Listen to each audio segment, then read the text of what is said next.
అమ్మాయిలు అందరూ ఎలా ఉన్నారు? ఈ రోజు నేను పీసీఓఎస్ గురించి చెప్పబోతున్నాను. ఆల్రెడీ మన వీడియోస్ లో పీసీఓడి అనేది గురించి క్లియర్ గా చెప్పాను. ఎవరైనా చూడని వాళ్ళు ఉంటే కనుక కింద డిస్క్రిప్షన్ బాక్స్ లో మీకు లింక్ ఇస్తాను, వెళ్ళి చూసేయండి. ఇప్పుడు మనం పీసీఓఎస్ గురించి కామన్ గా మాట్లాడుకుందాం. ఇది చాలా కామన్ కండిషన్ అండి పీసీఓఎస్ అనేది. పీసీఓఎస్ అంటే ఏంటంటే పాలిసిస్టిక్ ఓవేరియన్ సిండ్రోమ్ అని అంటారు. ఇక్కడైతే గనక మనకి ఎగ్స్ అనేవి రిలీజ్ అవ్వవు. అక్కడ పీసీఓడిలో మనకి ఎగ్స్ అనేవి రిలీజ్ అవుతాయి, కాకపోతే మెచ్యూర్ అవ్వవు.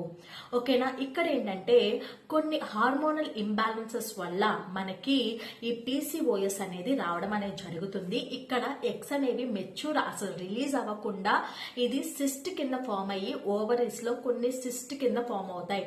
సిండ్రోమ్ అంటే గ్రూప్ ఆఫ్ డిసీజెస్. ఓకేనా? సిండ్రోమ్ అంటే group of diseases, polycystic ovarian syndrome. Okay, అసలు మెయిన్ సిమ్టమ్స్ ఏముంటాయి అంటే ఇర్రెగ్యులర్ పీరియడ్స్. చాలా వెరీ కామన్ గా ఇర్రెగ్యులర్ పీరియడ్స్ అనేవి ఉంటాయి. వెయిట్ గెయిన్ అయిపోతారు, అంటే చాలా లావ్ అయిపోతారు. హెయిర్ ఫాల్ బాగా, స్కాల్ప్ అనేది చాలా థిన్గా అయిపోతుంది. అలాగే హెయిర్ ఫాల్ అనేది ఎక్కువగా ఉంటుంది. పింపుల్స్ ఉంటాయి, యాక్నీ ప్రాబ్లమ్స్ అనేవి ఎక్కువ శాతం ఉంటుంది. అలాగే ఇక్కడ మనం ఇలాంటి ప్రాబ్లమ్స్ అన్ని కూడా మొత్తం మనకి ఒకదాని తర్వాత ఒకటి బయటపడుతూ ఉంటుంది.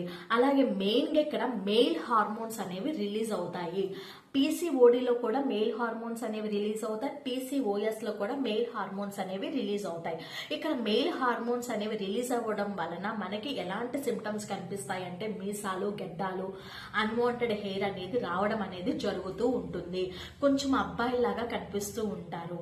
ఓకే, ఇదంతా కూడా సిమ్టమ్స్. అండ్ దేని వల్ల వస్తుంది? మెయిన్ గా ఈ పీసీఓఎస్ అనేది ఎందుకు వస్తుందంటే హార్మోనల్ ఇంబ్యాలెన్సెస్ వల్ల పీసీఓఎస్ అనేది వస్తుంది. పీసీఓడి అనేది మనకి ఎగ్స్ అనేవి మెచ్యూర్ కాకపోవడం వలన, హార్మోన్స్ ఇంబ్యాలెన్స్ వల్ల పీసీఓడి అనేది వస్తుంది. ఇక్కడ ఏంటంటే ఎగ్స్ విల్ నాట్ రిలీజ్, అసలు ఎగ్సే రిలీజ్ అవ్వవు. హార్మోనల్ ఇంబ్యాలెన్సెస్ వలన ఈ పీసీఓఎస్ అనేది వస్తుంది. అలాగే ఇన్సులిన్ రెసిస్టెన్స్, మన బాడీలో ఇన్సులిన్ ఉంటుంది, కాకపోతే యూజ్ చేసుకోలేము. అలాంటి వాళ్ళు, అంటే డయాబెటీస్ లో వాళ్ళు కూడా ఇది పీసీఓఎస్ అనేది వస్తుంది. లేకపోతే మీ ఫ్యామిలీ హిస్టరీలో ఎవరికైనా పీసీఓఎస్ ప్రాబ్లమ్స్ తో ఉన్నా కానీ ఇది పీసీఓఎస్ అనేది వస్తుంది. లేదు అంటే గనక ఇంకా జెనెటిక్ ప్రాబ్లమ్స్ వల్ల కానీ ఇది తరచుగా వచ్చే అవకాశాలు ఉంటాయి. అలాగే మీ హెల్దీ లైఫ్ స్టైల్, అంటే జంక్ ఫుడ్ తినేయడం, నూడిల్స్, ఫ్రైడ్ రైసెస్ ఇలాంటి తినేస్తూ ఉంటాం కదా, దీని వల్ల కూడా పీసీఓఎస్ అనేది వస్తుంది. ఇది ఒకవేళ ఇది డేంజరస్ అంటే డేంజరస్, మీరు ట్రీట్ చేయకపోతే అది డేంజరస్ అవుతుందండి. ఏదైనా సరే, చిన్న ప్రాబ్లం అయినా సరే ఇమీడియట్ గా డయాగ్నోసిస్ ఇస్ వెరీ ఇంపార్టెంట్. మీరు చిన్నది వచ్చినా సరే నెగ్లెక్ట్ చేయొద్దు. Diagnosis is the very important and immediate care is the very important. ఇక్కడ మనకి ఇమీడియట్ గా మనం ఏం చేయాలి, అసలు ఇమీడియట్ గా మనం తెలుసుకోవాలి ఇది డేంజరస్ అంటే. ఒకవేళ మనం ట్రీట్ చేయకపోతే కనుక హార్ట్ డిసీజెస్ వస్తాయి, లివర్ డిసీజెస్ వస్తాయి, అలాగే డయాబెటీస్ రావచ్చు, హై బ్లడ్ ప్రెషర్ రావచ్చు. ఇలాంటి అన్ని కండిషన్స్ అనేవి తరచుగా వస్తాయి. మరి మేనేజ్మెంట్ ఏంటి అంటే, మీరు చేయాల్సిన మేనేజ్మెంట్ ఏంటంటే వెయిట్ లాస్ అవ్వాలి, హెల్దీగా మీ లైఫ్ స్టైల్ని మార్చుకోవాలి. ఓకేనా? ఏదైనా మెడిసిన్ ఇస్తే కనుక అది కంటిన్యూషన్ గా వాడండి. కొన్ని ఎఫెక్ట్స్ కూడా ఉంటాయి. హెల్దీ లైఫ్ స్టైల్ అంటే బయట జంక్ ఫుడ్ అస్సలు తినొద్దు. మీరు చేసుకున్న వాటిమే ఎక్కువ మీద కాన్సన్ట్రేషన్ చేయండి. అలాగే ఎక్సర్సైజెస్ చేయండి. కంప్లీట్ గా మీ బాడీని రెస్ట్ మోడ్ లో ఉంచితే కనుక మీ బాడీ అనేది పని చేయదు. ఇవన్నీ కూడా మీరు మేనేజ్మెంట్ తీసుకోవాల్సిన మేనేజ్మెంట్. అసలు పీసీఓడి, పీసీఓఎస్ అంటే రెండు కూడా కామన్ గానే ఉంటాయి. కాకపోతే పీసీఓడిలో ఏంటంటే ఎగ్స్ అనేవి రిలీజ్ అవుతాయి, బట్ మెచ్యూర్ అవ్వవు. ఇక్కడ ఏంటంటే పీసీఓఎస్ లో ఏంటంటే ఎగ్స్ అసలే రిలీజ్ అవ్వవు. ఇక్కడ పీసీఓడిలో రిలీజ్ అవుతే మెచ్యూర్ అవ్వవు, ఇక్కడ అసలు రిలీజ్ అవ్వవు, మెచ్యూర్ కూడా కావు. కాబట్టి ఇది ఇలాగా హార్మోనల్ ఇంబ్యాలెన్సెస్ వల్ల పీసీఓఎస్ అనేది వస్తుంది. ఇన్సులిన్ రెసిస్టెన్స్ వల్ల కూడా పీసీఓఎస్ అనేది వస్తుంది. కాకపోతే ట్రీట్మెంట్ అనేది there is no permanent treatment for both conditions. You should manage with the healthy lifestyle.